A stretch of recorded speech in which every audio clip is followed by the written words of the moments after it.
How's it going? Good, how are you? Doing well. Awesome. This is like very powerful mic now. Yes. Oh gosh. Loud noises. Scary. I know, right? So scary. How's it going? You enjoying yourself so far? Yeah, it's been awesome. Cool. I heard you had a big line over there. All good. Awesome. You guys are awesome for coming to hang out with me all day. This is awesome. That's always really cool when that happens. I just lose track of time and talking to too many people. There you go. I think I make the line long from wanting to talk to everyone. I think that's my bad.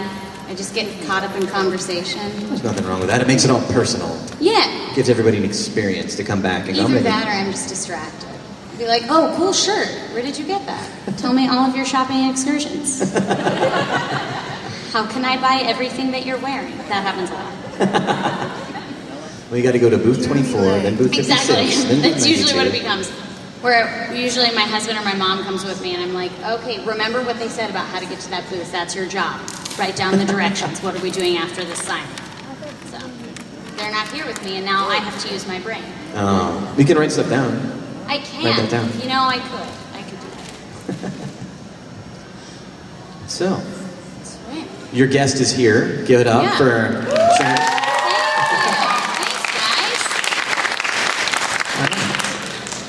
So, I mean, this is just basic Q&A. This is all about you. So whatever Okay. you want to, if you want people to ask questions, if you want to jibber jabber, whatever, this is all you. Well, I'll do a little bit of both. I mean, what questions do you guys want me to talk about? What shows I've done, or do you guys want to just jump into it and ask questions and we can go from there? And I'll give you far more information that you wanted to know. We've got a mic up here, so if you guys want to form a line to ask questions, please do so. I didn't get to ask this, but when is Sword Art Online season 2 coming out? I have no idea. You haven't been working on it? No, I haven't. They tell us everything last. Normally, the way I figure out something is coming out or that I'm working on something is at a convention or Twitter. And someone will say like, hey, by the way, I just bought this game. Is this you? And I'm like, yes, I guess I can talk about it. Because I heard on this website that shows like when it's coming out. Yeah. Apparently, the Japanese version is coming out this summer. Oh, cool. And I'm pretty sure the English version is coming out this summer as well. Sweet. I know that there's a movie, and hopefully we get to work on that. I don't know. I know I'm doing a big panel at Anime Expo. I hope I was allowed to say that. Well, there goes your NDA. Yeah, in LA. And I'm hoping they'll announce some stuff there. They don't tell us anything. We had to keep it a secret when we were working on Sailor Moon.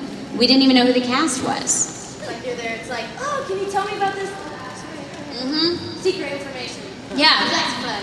We ask people. They don't trust us actors with any secrets. Because, like, this happens. I get excited and I share things. Put you down on the table. Hey. Exactly. That's my life.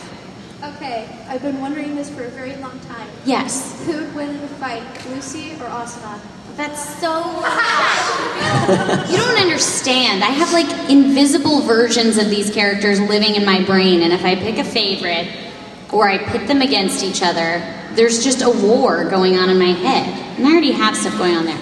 I don't really think that any of them would fight each other. I think if they started to fight each other, they would come to some common ground and be like, you know what, we're pretty strong as is. We can just take everybody else down if we team up together.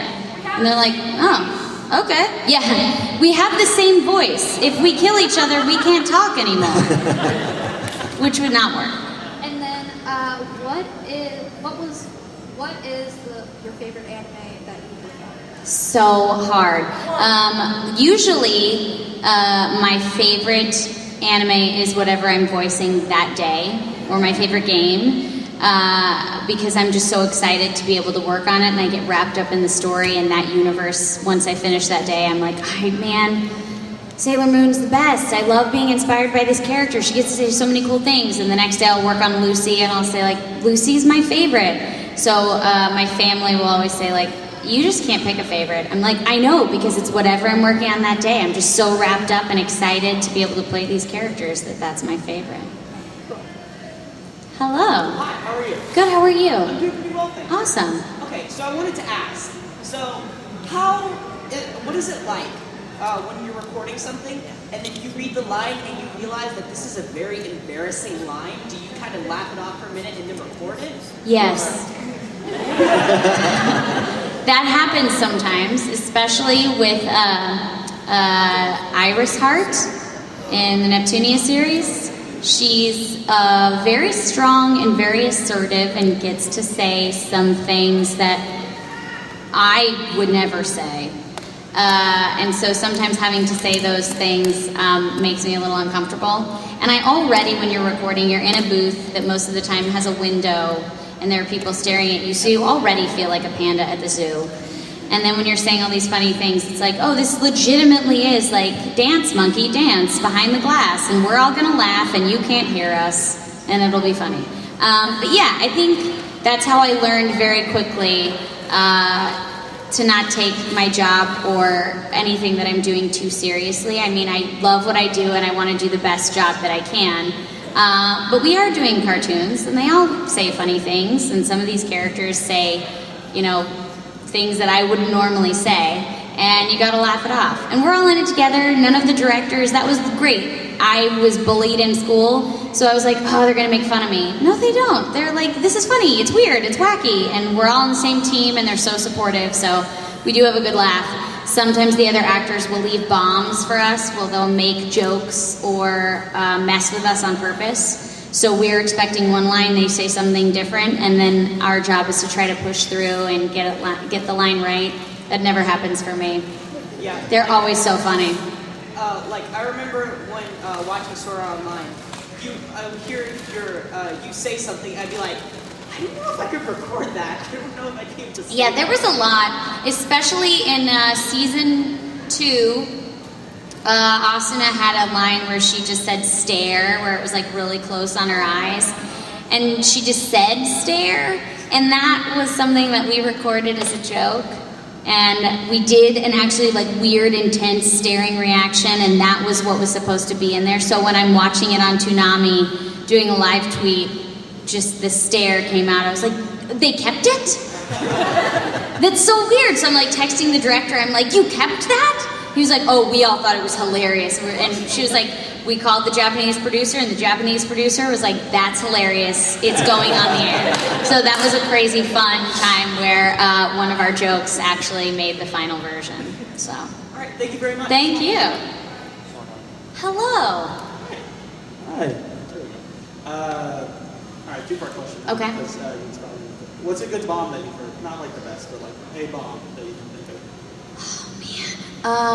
Well, Sword Art Online, Bryce likes to do that a lot.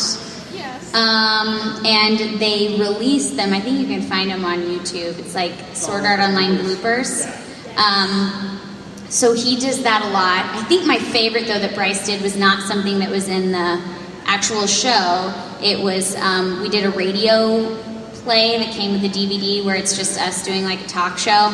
And we had guests on there, and Bryce and I were talking. He said, you know, I'm so hungry. Like, I haven't had breakfast today. I was like, well, just go grab some cereal from the kitchen. And he was like, what am I going to do, eat it on the show? And I was like, yeah.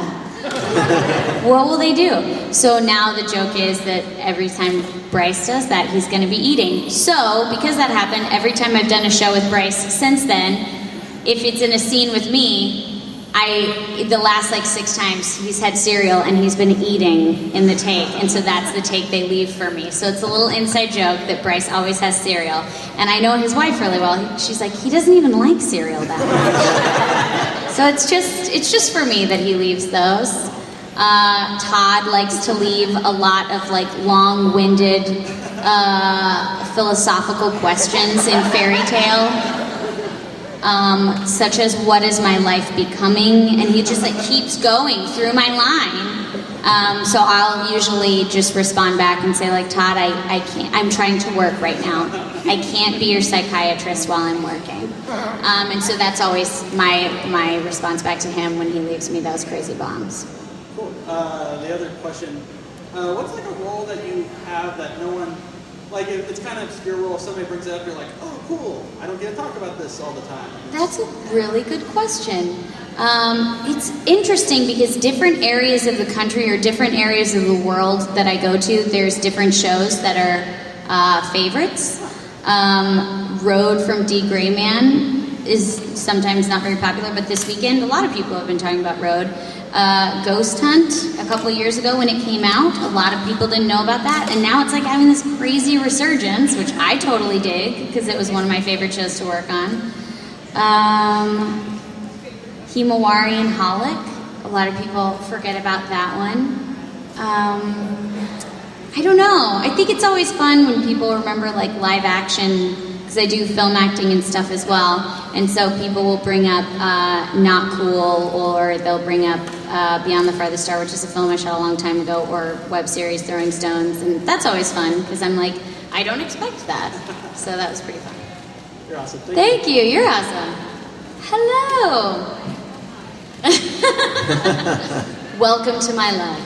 Four people all the way. Mm-hmm. So one of my questions is, what has been one of your favorite scenes or episodes that you've done in Black Butler?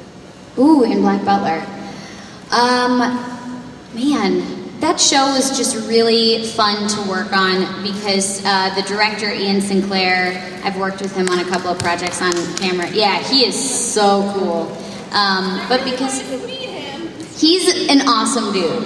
But when we were working on that show, normally the directors will say, like, we're moving so quick, just keep it as true to the original intent. Don't try to joke around or make it funnier or make it crazy.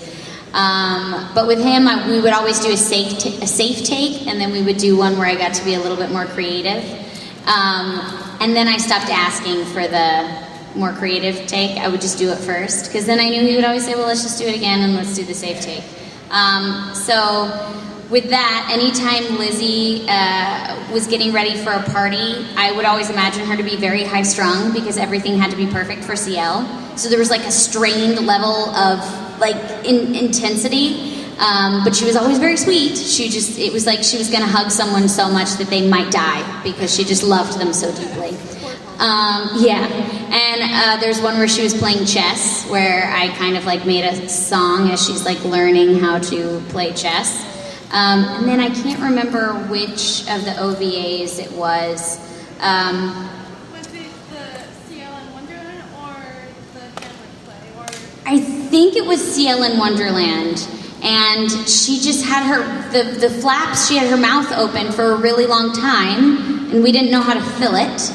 And I was just supposed to say yay or something like that. So Ian was like, I don't know how we're going to do this and make it work. So I just did an operatic note to fill the whole space. And again, that got to stay. So those are really fun. Those are 3 moments that I definitely remember. The one that creeped me out was the doll episode. And every time they played that song for me, I was like, oh, I feel so uncomfortable on so many levels right now. But it was really cool. Thank you. Hello. I have 2 questions. Okay. When you work in the Sword Art Online series, the first part says that any character who dies in a good game really never come back forever. Yeah. But how did your character got back, even though she sacrificed herself protecting Kyoto? Yeah. So how did she, like, are you saying, like, how did she live when all was said and done? Or how did she, like, say, I'm going to do this even though I could die? I mean, like I thought that was the last time we saw Asuna, but then she happens to be still alive. Right. I think that was just, like, one of those perfect timing situations where the world was, they'd beat the game, and even though she had sacrificed herself, he beat the game, so simultaneously I guess the curse was broken, for lack of a better term. So I guess that's just how that worked. I was certainly glad that nobody died, because I wanted to do more. And the second part of it, was that the series episode where it was mostly about Asuna, even though Kyoto is actually the leading character of the series? Yeah, I guess in the Mother's Rosario arc, it was really all about Asuna, and Kirito's just kind of being the supportive fella, which is cool. So what was it like doing this arc series with that? It was really, really fun, and it was really emotional. That's such a well-written, super emotional arc, and I think just that series is well written in general. And I had been going through loss in my life. I had lost a family member close to me, so Austin was kind of going through similar things in that arc. So it was very interesting how it worked out that I was working on that while I was dealing with that in my personal life. And I kind of got to go through that with Asana. And I'm usually a lot braver when I have to do it in a scene, because I'm like, well, it's part of my job. I'm the character, so I'm not doing it by myself. So it's kind of nice to get to like have those characters that will help you be brave, so you can get through some stuff in your personal life, and it's amazing how that works out. So, thank you. Hello. How are you? Good. My question is, how do you become a voice actor? I started acting when I was 6. Doing film and TV and commercials and stuff like that. My ultimate goal was to be on Barney. I did not really have any intention of being a voice actor, but because I was so young, I had a very, very high-pitched voice, but I could read very well. So I got cast in voiceover commercials, radio commercials. I did a lot of stuff for Children's Medical Center. And I would just get taken out of school for my lunch break and go record some commercials like every day. And then because I had had experience in the booth, they would just say, well, we've got this kid, just bring her in. And then I started doing cartoons and things like that. And when I graduated from high school, I got an audition at Funimation. And I didn't know what it was, because all I knew of anime was Dragon Ball, Pokemon, and Sailor Moon. And I thought that was anime, those 3 shows. And so how could I be working in anime when all 3 of those shows were dubbed? And so then I auditioned for Peach Girl, and they kept having more shows for me to work on. And then Peach Girl, my very first show, they said, yeah, this is a popular show. And I said, how is that possible? We're working on it. How is it out? And they said, yeah, we got to send you to a convention. And so I got to go to my first convention, and then kept getting more shows, and then more conventions. And so it just kind of all fell into my lap. But I think if anybody wants to be a voice actor, I would definitely say take any and every class possible that you can for acting, for voice and diction, for dance, because rhythm helps, especially for flaps. Anything that's creative, that you're using your body. I mean, I've talked to some voice actors that people have told them you need to work out more, because they're like, well, I don't work out, I just do acting. And they're like, well, you have to. Your body is your instrument, and when you're doing voice work, you have to learn breath control. And if you're not conditioned to running or weight training or anything like that, your body is not strong and your muscles aren't strong, and they can't support some of the crazier things that you have to do in voice acting. So any sort of physicality is important. And then, of course, acting, because that's what we're doing. And cold reading skills, which is just getting the script for the first time and being able to pick up the lines and add personality to it, give it a character, because we never see the scripts ahead of time. When we walk in, that's the first time we've seen the script, that's the first time we've sometimes seen the show or the game or anything like that, and we're expected to just like glance at it, read it once, and go. So yeah, I would say just start doing that, get involved in community theater plays. I think now is amazing because you've got YouTube, you can create your own animation, you can create your own games, and you can create your own animes or your own projects to work on, because there are only a few studios that do voice work for anime specifically, and that's in LA. There's a bunch of studios, Dallas, there's Funimation, Houston is Sentai, I think Austin is where Rooster Teeth is, and then in Canada I think Toronto and Vancouver, and then New York. So unless you're in one of those areas where you guys are close enough with LA, that's really the only place that there's a lot of dubbing. But you can create your own games and create your own projects, and with digital media the way it is and web series, it kind of gives you a lot of freedom to create your own stuff, which is awesome.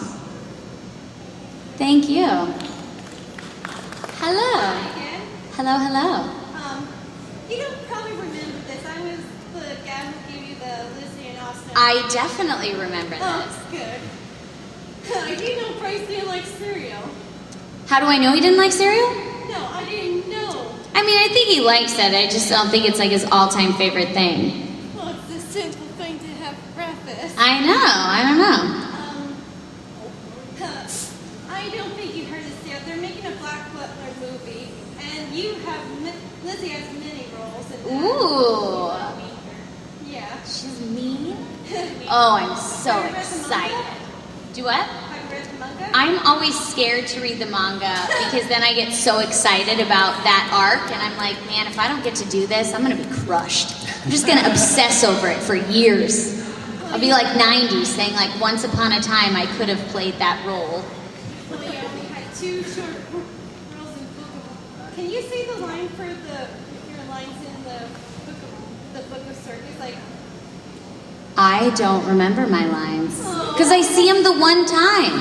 I see them the one time and then I record them and then they are in that memory for a brief time period. If you have them, I can say them, but I have to have them written out for me. no, I don't. Oh, sorry. Can you say CL fast a billion times with Lizzie's voice? A billion? I don't know if I can say that, but I can say his name in Lizzie's voice. Yeah. I'm Ciel! If I said it any louder and any high-pitched, I was very afraid that I would break this. Because that's usually how that Yeah. works. It's usually a little I louder. hope you get that role of the movie. I would it love doesn't come that. out until next year. It's going to be in Japanese, so and Ian's going to work on it with J. Michael Tatum. Oh, I can't say that. Oh, Brina? Thank you. Yeah! I don't have trouble saying anything. Tell Bryson, J. Michael Tatum, and Brina love me. I will. Hello. So, what's your favorite anime character that you have? Ooh, that's tough. My favorite anime character that I have not worked on. I don't know. I don't really get to watch that much anime that I'm not involved in because after I watch anime all day, I usually come home and I'm like, I don't want to watch anything. I just want to sleep. So I don't know what would be my favorite anime character that I haven't worked on. Probably a Pokemon, because I haven't worked on that show. And my husband is an avid Pokemon plush collector to the extent that we have a very small apartment and we have like over 75 plush Pokemon. So it looks like the house that Pokemon built and then there are 2 humans that just feed them. So I think it would probably be cool to play any Pokemon, just because then I could fit in my own house. Yeah, it would be really cool. There's enough characters there. So yeah, I think it would probably be anyone in that show, really. Thank you. Hello. Do you have a voice actor friend? Do you have a friend that's best friend that's your Do you have a voice actor that's your best friend? I have a lot of friends that are voice actors. Who are you really close to? Well, I hang out with all of them a lot. Especially at conventions, it's very fun. Like Tatum and I were in Hawaii together, so we got to go to a luau, which was really fun. Alexis and I like to go ghost hunting or talk about like psychics or anything paranormal like that. Bryce and his wife and me and my husband usually like to just hang out, and we go to dinner a lot, and I love to hang out with his adorable daughter. Lauren Landa and I hang out. Brina and I, it was crazy. She was going back and forth between Texas and LA, and I was going back and forth between Texas and LA, and we found out we were on the same flight a couple of times, and we didn't know that we were crossing paths. We were seeing each other at the airport. Todd I hang out with a lot because I just see him all the time. So I don't know who my ultimate best friend would be. I feel like if I picked one, they would be like, oh really? So the other ones would say, so our relationship means nothing to you? I don't want to deal with that. I love all of them. Yeah, and also, what influenced you to become a voice actor? It was probably one of my agents when I was a kid, and it was the adult voiceover agent. And she was like, I kind of think that you have a really good voice for this. And so I just kind of like fell into it. And then as I started getting more into cartoons and animation, it was really just a lot of directors that said, we think that you can do this. And I was always like, no, I can't do that. I can't do a boy voice. I don't know how to do that. This is going to be weird. They were like, no, just go for it. And they would give me characters that I didn't think I could do or that scared me. And I didn't want to let them down, so I would like reluctantly jump in there. So I think it was probably that is what inspired me to be a voice actor, is just a bunch of directors or agents or other actors that believed in me and wanted to push me to grow and be better. So that was very cool. Thank you. Hello. How are you? Good, how are you? Doing well. So my question is, out of all the animes that you've ever played on, what's your favorite set? Oh, that's so hard. My favorite anime ever. So difficult. Probably is just whatever one I'm working on at the time, because I'm just like immersed in that world, and that's where I think I belong in that moment. And then the next day I'm like, no, I totally fit in here. So I don't know. That's a hard one. Bye. Hello. Hello. Okay, so my question is, if you could play any other person on Fairy Tail, Oh, any other person on Fairy Tail? Oh man, I don't know. I feel like for me and my personality, Lucy was probably the ultimate one that I would have picked. That was actually not one I auditioned for. I did not audition for Lucy because I thought she was really, really cool, and I didn't want to audition and then not get cast, and I didn't think that I would, so I just didn't audition for that character. I really like Levy, and I really like Wendy. I think those are really cool. But it would be really fun to get to have a really deep voice and play one of the dragons. It would never happen because I don't have like a trailer kind of voice, and that's what is required of a dragon. But yeah, that would be cool. Thank you. Hello. who was your favorite character on Fairy Tail? My favorite character other than Lucy? Plue. Yeah. I love Plue. I was going to say all of my celestial spirits, but like Plue always trumps them.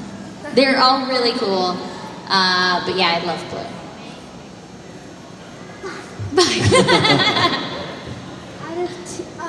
In Fairy Tail, two of the exceeds at Fro and Happy, which one do you like best? Oh man, Happy's awesome, but the other guy's so cute. Actually, out of like all of the exceeds, I think Panther Lily's my favorite. I love Panther Lily's voice, and I have a black cat named Oscar, and so every time I see Panther Lily, I'm always like, I love you so much. Bye. Hi, I'm back again. Hello, you're back again. Okay, first off, I just want to say thank you so much for coming to Sacramento. That's awesome. Thank you. Thanks for letting me come to Sacramento. This has been awesome. I will. Yes. Okay, and then my second thing, I have two questions. How did you feel at the end of Sword Art Online 2 with the big reveal at the end, and when you know who dies? Yes. No spoilers. No spoilers. I cried. I cried a lot. I cried a lot. It was so beautifully well written, and it was really fun to get to do. I felt so much pressure going into it because I saw it in Japanese first. And so I had been saying, I hope we get to do it, and then when we were actually working on it, I was like, oh, there's so much pressure, I don't want to ruin this. And so there were so many tears. To be honest, this was me at like the very end of the big reveal. I was crying, like. It was so intense, and I'm so glad I wasn't crying alone. And do you think Lucy is a slut? No. I mean, because at the beginning, she's like trying to get she's kind of like, hey, look at my boob. I mean, yeah, I'm not always a fan of how some of my characters do things to get what they need done, or how they, manipulate the situation. But that's part of being an actor. I can't judge the character. I mean, I played a character in Bones, and she killed someone. But it's not up to me to be like, I don't stand by this character, I'm not going to play her. That being said, if ever there was something where I felt like I was being morally compromised as an actor, and it like hurt my soul as an actor to do it, I would not do the role.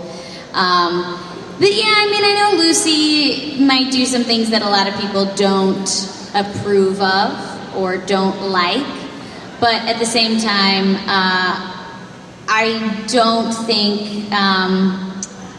think that it's affected her. I think she's still a good person, and she still cares about her spirits, and her heart's always in the right place. And so I think ultimately that's what matters. And who do you ship with Lucy? Natsu. Yeah.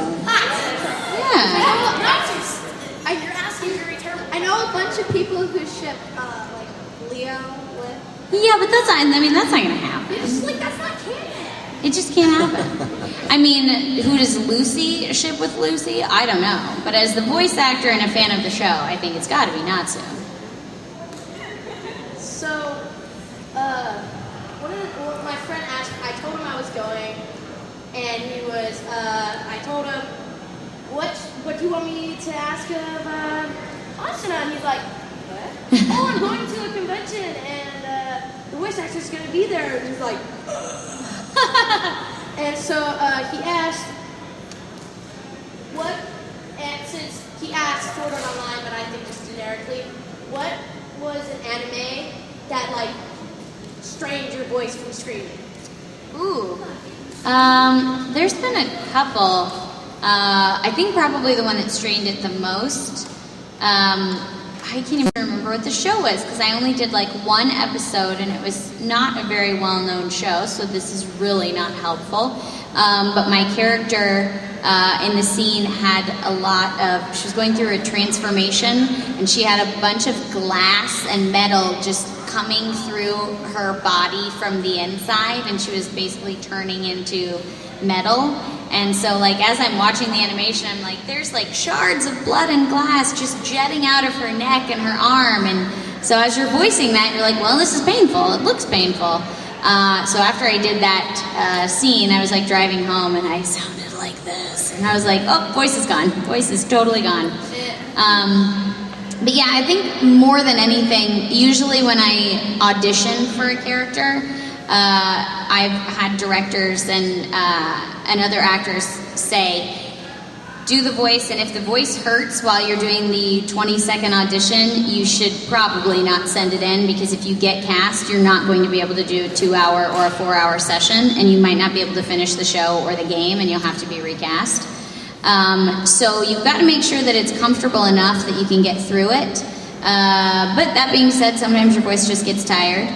I think the only time that I've ever really like strained my voice and I had to take like 6 weeks off was when I was working on like 9 characters at a time, and they were all in different parts of my voice. So one part got lost, and I was like, well, I'll just not do that character. I'll do the other ones in the higher part. And then the higher part got tired, and then I was like, well, I'll just do the lowest part. So I did the lowest part, and then one came back, and I just totally exhausted my voice. So I should have known when it starts getting tired, I just need to give it a break. Right, so you know how you were talking about like you couldn't do the dragons because you wanted to do the dragons in Fairy Tale? Yeah. Where your voice wasn't able to get deep enough? Yeah. Awesome. That's very cool. Thank you. Thank you. Hello. When you remastered the scenes of Sun and Moon, Yeah. what did you do anything different? I mean, like, was it episodes added that was never seen before got added, or was there more parts to it? It's a little bit of both. I mean, I guess when Sailor Moon aired on television in the 90s, they didn't air all of the show. I guess they felt some of the episodes maybe weren't appropriate for TV at the time, or they felt like parts of the show were some scenes weren't as important and it was easier to cut. And sometimes they do that for movies, when they air movies on television now. I know, because I know every frame of Miss Congeniality, and I'll be watching it on television saying, that scene is missing. But sometimes they feel like if they don't have enough time, because they've got to fit commercial breaks in there and they only have a 2-hour slot, they've got to cut some scenes. So when we got to work on the uncut version of Sailor Moon, we got to have everything back in. Every scene was in, all of the unaired episodes we got to work on, and then with some of the Outer Guardians, some of the relationships got changed. And so when we got to work on it, they had talked to the Japanese creative team, and they had said, you guys can do it, but you've got to do it exactly as it was written and intended to be told. So that's what the Viz redub is. So how do you know that the part was part of the unedited part? Like, was there signs or something? No, I mean, I guess for some of us that had watched the show as a kid, we would just, which it was so long ago, there's some moments where I'm like, I don't remember this, but it was just that I didn't remember watching it as a kid, or as an adult it means more to me, or I understand it. But then there will be moments where we'll go, I legitimately did not remember this villain. I don't think I've ever seen this. And we'd ask the director, and she's like, yeah, this is one of the episodes they didn't air. So they didn't tell us what was different and what wasn't. It was just if we'd seen the show, we would know. And just like at the part where you said the cell guardians from the evil Megaverse. Yeah. I thought you actually appeared when you said Xena Max from Zoyside. Oh, yeah. Who are actually being seen quite before you came to say. Like, Yeah. Like you saw the other guardians like you. Yeah. At the school. Yep, totally. Thank you. Thank you. Hello. Okay, so 2 quick questions. Okay. First one, is it true that Bryce had trouble when voicing Kirito, where he had trouble with like Kirito's screams, like his really loud screams? Yeah, I've actually done panels with him, and people will ask him to do the huge, like, starburst, like, I call it the starburst candy scream. No, that's not what it is. I'm like, Bryce, do the candy scream. He's like, Cherami, stop it. And I'll say, if I say it in a panel, everyone's like, yeah, do that scream. And he was like, thank you, Cherami. So I've had people, I'm like, just bring him a starburst and ask him to do the scream. He'll understand. But yeah, it's just so intense, how the intensity that we have to put into that moment. There will be some times that the director will say, like, we're only going to do this 2 or 3 times, so let's watch it and rehearse it so that we don't have to blow your voice out. But yeah, I don't think he can do that too many times in a row, just because it's so intense, and he throws everything into that. I know Todd has also had some intense screams as Natsu. And there was a take where he did one of the screams, and they were like, whoa, dude, that sounded like it shredded your voice. He was like, yep, I think I'm tasting blood. I think that's what's happening right now. Because when we're doing a character, we're like, all I want to do is give my all to this. And that's why you have to take classes beforehand, so you kind of know, all right, this is where my range is, this is where I can comfortably go, and it's good to stretch it, and it's good to experiment, but you need to know breath control and breath support. Otherwise, you can seriously hurt yourself, because when you're in the moment, you're like, I'll do anything. I'm just in the moment, I'm living this character, and we'll see what happens. And since Bryce and Todd are trained, they know I'm hitting my limit, I'm gonna have no voice, and it's my job to be able to keep working. But yeah, so I know he had some hard times with some of the bigger screams, because they're so intense.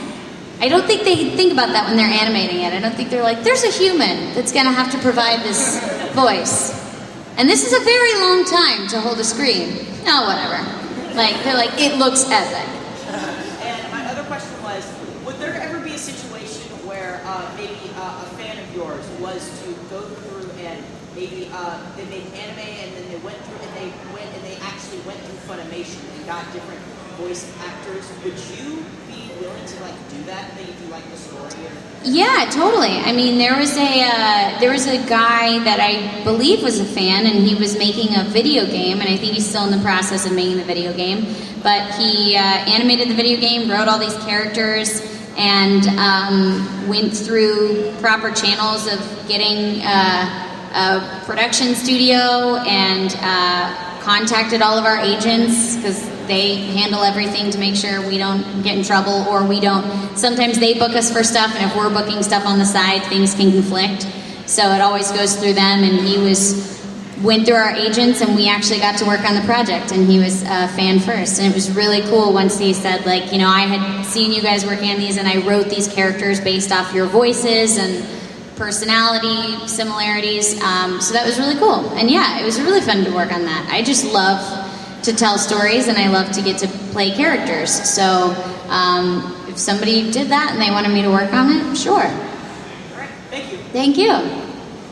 Hello. How are you doing? Good, how are you? I'm pretty good. I have a quick couple questions. Okay. Hello? Aha.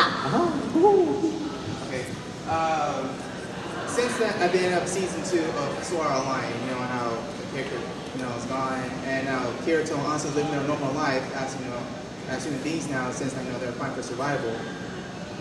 Since the story doesn't end there, will you return to season 3 if they do make it an English dub accurate? Yeah, if they make an English dub and they say, hey, we'd like to keep the same cast and we'd like you to come back, I'll totally do it. I love that show and I love that character, so. Okay, will you also be the voice also in the movie they're also making? I hope so. I mean, most of the time we don't get a say in whether or not do we get to do it unless they offer it. And if they offer it, for sure. But sometimes that's out of their control, and it's certainly out of our control. But yeah, I hope so. Oh, okay, well, that's all my questions then. Awesome. Thanks so much. Thank you. Hello. Hi. Thank you so much for coming, for one. Thank you. My question is, how was it like working with Shane Dawson on Not Cool? It was awesome. It was crazy because that project, I just auditioned and then found out that there was going to be a docu-series documenting the whole journey of making the movie for the chair. And so then once I got cast, I like showed up, got off a plane, and they put a mic pack on me, and there's like 5 cameras as me getting off the plane. I'm like, guys, I've been flying for like 6 hours, and I fell asleep on the plane. I did not know I was going to need to be camera ready because there's so many cameras here. This is so weird. And so Shane was like, yeah, this is what it feels like to be a Kardashian. I was like, I don't want to. I didn't want to, and I certainly don't want to now. But we found out that we have the exact same birthday, and we have the same middle name, and like all these similarities. He's really, really talented. He's a really laid-back, cool, chill guy. And I was super nervous because I'd seen some of his videos. I'm like, he's crazy. And he's really not. Like, there's the Shane, and then there's the Shane Dawson, like, personality. And of course there are similarities, but it was pretty intense. I think the craziest part was like going to Target or going to a mall or wherever we were shooting a scene, and having people like rush him or like stare at him and start taking pictures throughout the meal. Or there was one girl crying following us through the mall. I was like, what is happening? And then once I realized, I was like, oh my gosh, this happens to him all the time. Just like 10-year-old girls like following behind him just crying. And I'm like, oh, please talk to her. And when he started talking, she started crying more. And he was like, I don't know what to do. I was like, you can't win, man. You can't win. It's so stressful. But yeah, no, it was a blast. We sang a lot. There was a lot of singing, unnecessary singing. And it was in Pittsburgh, and it was cold. So singing and freezing. Thank you so much. Thank you. Hello. So I have a 2-part question. Okay. First, how do you deal with people who like generalize anime and like put it in a box with really closed minds?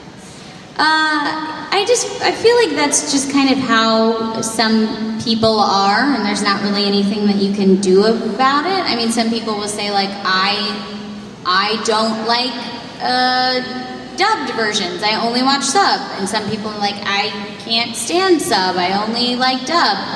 It's fine, you know, whatever. Everybody has their own opinions, and if somebody, like, obviously it sucks when somebody's like, I don't like your work and I don't like what you do. But the fact of the matter is there are other people that do, and I'm so happy that there are other people that do, because then I have a job. But at the same time, I'm not going to, it's not my job, nor is it fair for me to shut down someone else's opinion. My thing is, I want people to be able to grow and feel something from a story, be that a movie, a book. I mean, it's the same thing of people saying, like, I hate Harry Potter movies, I only like the books, or vice versa. And my whole thing is, they're all stories, and I just want people to enjoy storytelling and become more compassionate and become more open-minded in whatever frame of mind and whatever process that is for them. And I think if somebody's being judgmental or not willing to see someone else's side to a story, usually I feel the way the world works, something will happen in their life where they will be on the other side of that coin and see, oh, this is what it's like over here. Now I understand. And then they start to see the world differently. But it's not up to any one person to bring somebody to that time in their life before they're ready. Because we all have our own lessons, we all have our own journey, and we experience things when we're meant to. So I am super excited to get to come to conventions and meet people who love anime and love what I do, but at the same time, it's always nice to hear somebody else's opinion that might have a different perspective, because then I get to learn and open my mind even further. So, yeah, does that answer your question? Yeah. Okay. And second question, on a more happy, lighthearted side, can you do your best Pikachu impression? Oh my gosh. Sure. You only have to say one word. Yeah, right? Pikachu! Thank you. Hello. Who's your favorite character that you like to voice Man, I don't know. All these favorite questions are so hard. I'm always afraid to pick one, because I'm afraid if I pick one character, that one is going to be like, see, she likes me better, and all the other ones are like, oh yeah, well, we'll take you down. And a lot of them are really good with swords, and so I feel like I'm inevitably setting one up to die. And if she's my favorite that day, then, or he's my favorite that day, then he or she won't be alive much longer if I pit them against the others. So I love them all. Lizzie? Sure. Sally, you look so adorable in pink. I hope you wear it all the time. Thank you. Hello. I'm guessing it was really fun when you did the Lizzie voice with the accent. Yes. And I was wondering, I'm guessing you get asked this, but, and you might not remember how to do it, but could you do can you do a Patty impression, an Asuna impression, and a Lucy impression? Sure. Patty? Yes, it's gotta be. Giraffe! Giraffe! I'm gonna break your neck! Okay, and Asuna? Even if a monster beats me and I die, I won't lose to this world. Do you have a favorite celestial spirit? I don't know, but... Okay. That's right. Open! Gate of the Water Bearer! Aquarius! That's, yeah. I actually got to do I got to hang out with the voice of Aquarius the other day. I was very nervous. And I told her, I was like, I don't know why I'm so nervous being around you. And she's like, probably because I verbally assault you anytime my voice sees your voice. And I was like, that's a very good point. I think that's it, Jessica. I think you're right. She's really lovely. Hello.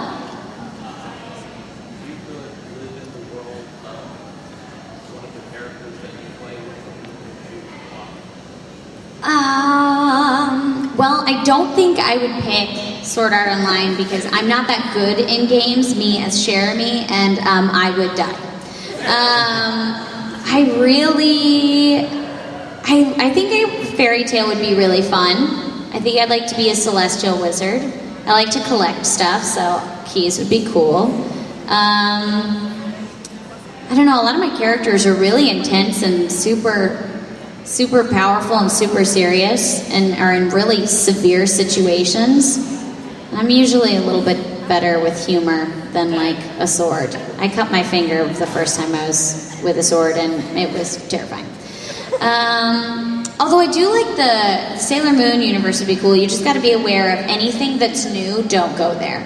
Anything that's new to the town, don't try it. New ice cream place, not worth it. Go to the place that's been there a while. So yeah, I think that would be probably, no, ghost hunt would be cool.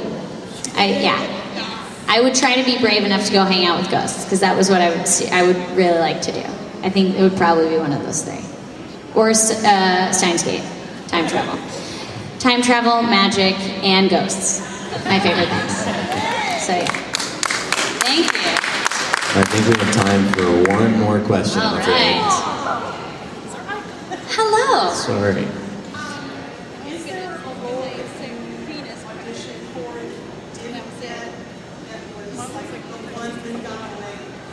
There's been so many that at the time I was like, oh man, I loved that role so much.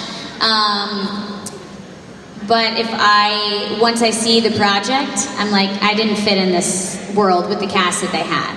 And while I would have loved to do it, it just wouldn't have made sense. I would have not fit in the way that they did the project. I mean, I've auditioned for some really cool things.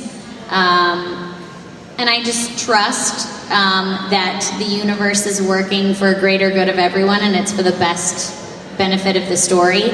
And ultimately, even though I would have loved to work on all million projects that I didn't get to, I want them to have the best, I want them to be able to be told the best and enjoyed by the most people, and sometimes I just don't fit. So yeah, but yeah, in the moment, it's terrifying and it's horrible, and I cry for weeks and weeks and weeks, and say I could have been in this, and this would have been awesome. But you know, when I see it come out, I'm like, oh, okay, no, she was a better choice. So yeah, thank you. Hey, Ann. Hello. When I went to Sailor Moon Crystal, I think I got your translation voice right. Venus! Power! Makeup! Nice, very good. Very, very cool. How did you get the voice of Seraphine? I just auditioned. I sent in an audition via my iPhone, and they said, can you do a callback and not record into a potato? And so I auditioned. I did a callback. I was actually out of town because I was getting married, and I found out I got cast on the way to my wedding. So it was a fun little anime wedding present. Sure.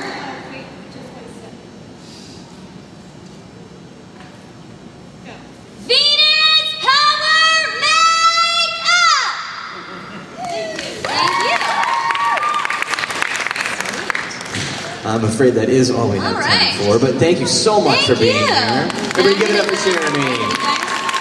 I'm gonna go sign at the table, and so if you guys want me to sign anything or take pictures, I will be there until they take me away. That's all up to you. All right, cool. Thank you, everybody. Let's go try to see the apples. I do. You're gonna do what? We're gonna try to go back.